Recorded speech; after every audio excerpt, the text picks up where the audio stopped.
sticky. It's not a stick. It's the New Plymouth District Council's attempt to get the attention of young voters. Knew about it, but there were other causes that influenced me to vote, I think. Yeah, I saw the posters and thought I may as well vote, eh?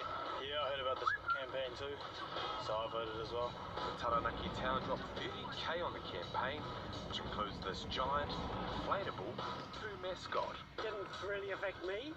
I think some people of my generation might not be too influenced by it, but for young people it's really good because I think it's actually helping them doing something to relate to, something to engage with.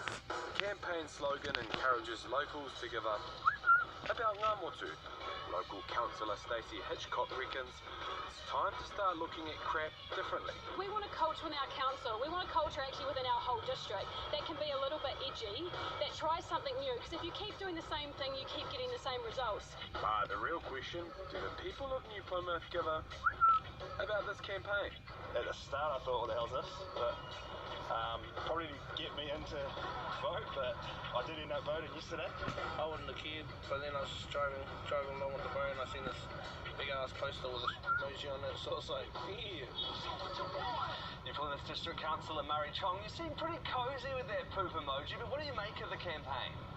Yeah, I'm not really happy with it. I think it could have been done better, and I think it could have been done better across the country as well.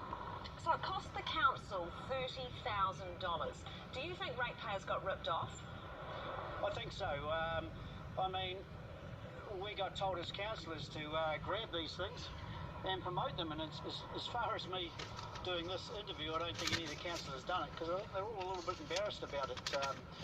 And really, I think if we're really going to make advantage of this, it should be saying, and if I'm allowed to say it, if you give a shit, vote the crap out of council. What about the inflatable poo emoji? It's funny, but that's not wise spending, is it? I couldn't believe they spent that, and for only for a couple of days. What are they going to do with it next? Are they going to have it in the council room and make sure we don't make the similar decisions in council? So, Murray, will the giant inflatable poop have any effect on voter turnout, do you think? I just think more people think it was a waste of money and it's a bit tacky. If the young are going to vote, they'll vote anyway. But the thing is, they've got to know who to vote for. And this campaign doesn't cover that elephant in the room. Okay, thanks, Murray. Bye. Okay, thanks. Aylesby and 7 Sharp, keeping you one step ahead. I don't know, we've been talking for this whole local body election campaign about how bad voter turnout is. If some council wants to try and get people in to vote... Oh, come on, that's so lame. Even I think that's lame. No, a couple of the young people said that they thought about voting because of it. Really? It just seems desperation. It seems like when I do stuff that's slightly edgy in front of my kids and they tell me I'm really, really lame. Look, is it the coolest, funniest idea? No, but like the councillor said in that story, you've got to try different things occasionally. Yeah, okay. I'm all for it. Right, last night we brought you the story of 10-year-old Ryan, who tried to take control of his nana's car when she passed out behind the wheel in the Waikato.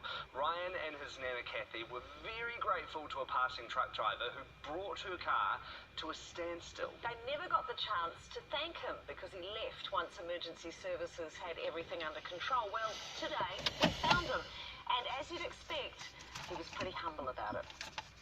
Our roads can be a bit of a jungle from time to time, and truckies, they see it all. For Jean Brown, Tuesday's routine trip north was anything but mundane. After watching 10-year-old Ryan throw himself from the passenger seat of his nana's moving car, he knew he had to act, and fast. So he drew on his defensive driving techniques, using his truck to bring the Mitsubishi Mirage to a halt.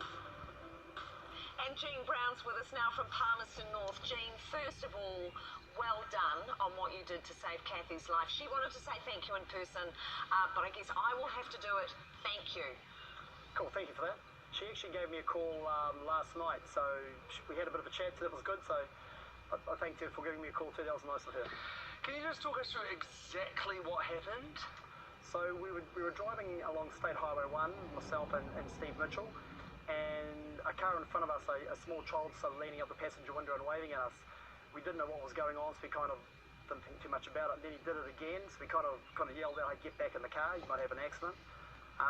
The car started to swerve a little bit and slow down, so we pulled across. We thought, well, we want to get in front of them just in case they were being silly or something. We thought, well, we'll get out of here. We went to go and pass the car, and it sped up and swerved into our lane. So I put the brake on, pulled back behind the car, and we were thinking what was going on. And then the passenger door opened, and the child came out, and then he kind of slid across the road and started to tumble towards the truck. So I hit the brakes, swerved out of the way so we didn't run him over. And we kind of looked in the mirror to see what was going on, and the cars behind us were stopping to kind of get him, and we noticed the car in front kept going, and first of all we thought maybe it was someone who, what was going on here, so we pulled up and beat the horn, but they just kept driving, so we accelerated in front of the car, and I used the back of the truck to actually slow the car down. So physically stop the car. I got my passenger Steve out, he went out to kind of secure the car, I called 111. By then, an ambulance turned up who just happened to be in the area, who didn't know anything about what we're talking about. We kind of explained it all.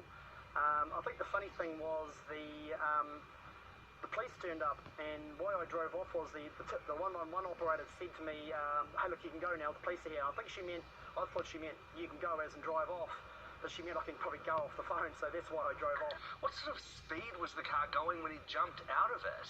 I know that when I took the evasive action, my eyes swept across the speedo. We were doing between 80 to 85, so he actually came out the car and started to tumble at 80 to 85 k's an hour. It's a wonder he wasn't hurt more. He had really bad grazes, because I checked up on him when he was in the back of the ambulance, and we were quite surprised at how lucky he really was. I mean, he was lucky that he didn't get hit by the truck, and he was certainly lucky tumbling down the motorway at that speed. Well, you are a hero, Gene. How do you feel about that?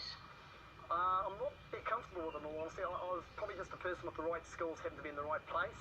I mean, you were the right person in the right place because you know a bit about defensive driving, don't you? Yeah, so I'm a specialist driving instructor, and we actually teach emergency braking, ABS braking, vehicle control.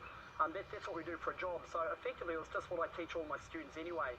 So I'm glad it came into use. Thank you so much, Gene. It has been great to talk to you, and thank you for everything you did. Bye. See you later. Bye, see ya.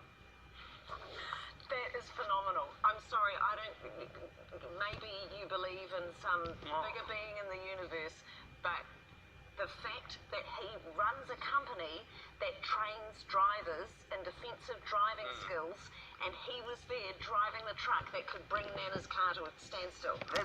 Hearing him describe it in that much detail as well, you think, right place, right time, perhaps, but actually it does take a lot of skill to do what he did, and the outcome could have been completely different if Gene wasn't there. Yeah, and just to recap for those who missed last night, Kathy's fine. Nana Kathy is absolutely fine, and Ryan is healing well, so crisis averted.